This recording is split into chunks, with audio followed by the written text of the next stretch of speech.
نبی آ گئے. اس لیے ہر نبی اپنے دور میں کامل نبی تھا. اپنے دور میں اس کا دین بھی کامل تھا، مگر وہ دین آئندہ کے لیے کافی نہیں تھا. اس لیے دین میں تبدیلی ہوتی رہی، دین میں اضافہ ہوتا رہا، دین میں مسائل بڑھائے جاتے رہے.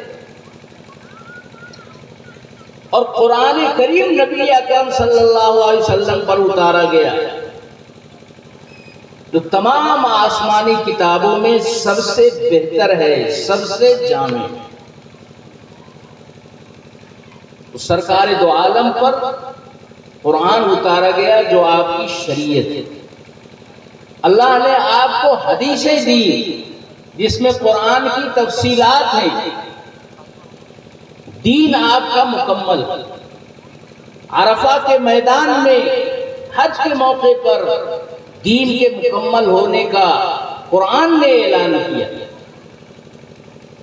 ایک یہودی حضرت عمر رضی اللہ عنہ کے پاس آیا اور کہنے لگا کہ تمہارے قرآن میں ایک ایسی کتاب ہے، ایک ایسی آیت ہے کہ اگر وہ یہودیوں پر اللہ نازل کرتا تو جس دن وہ آیت نازل ہوتی ہم اس دن کو خوشی کا دن بنا.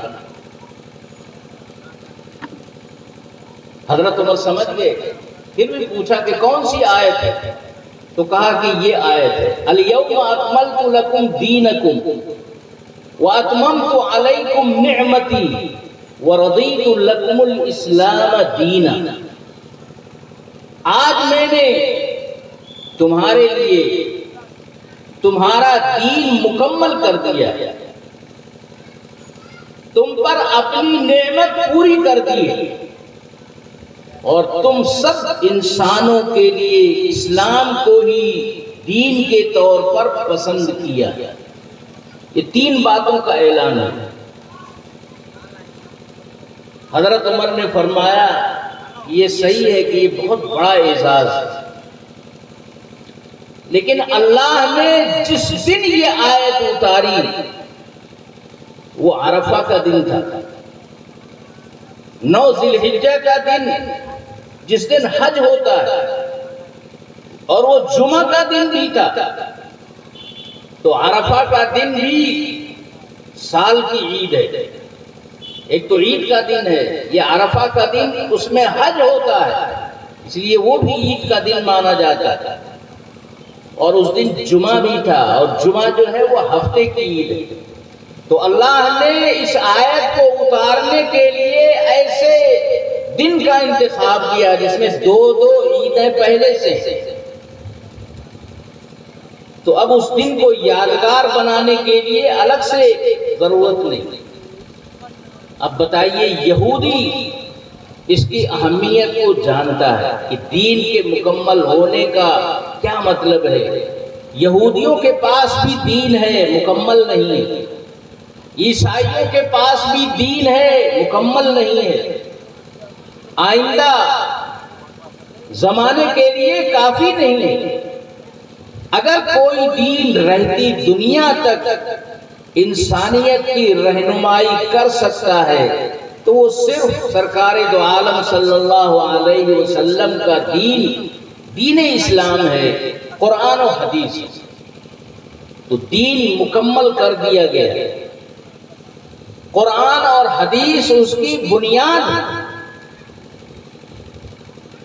اور ایک خصوصیت اور بھی ہے کہ کسی نبی کا دین یا اس کی شریعت یا اس کی کتاب آج پورے طور پر محفوظ نہیں ہے. کیونکہ اللہ تبارک و تعالی نے پہلے نبی کو اگر کوئی کتاب دی ہے تو اس کو حکم دیا ہے کہ اس کتاب کی تلاوت کریں. نبی بھی تلاوت کرے، امت کے لوگ بھی اس کو پڑھیں، اس کو سمجھیں، اس پر عمل کریں. مگر قوم نے اس پر عمل نہیں کیا. اس کی ایک مثال حدیثوں میں ملتی ہے.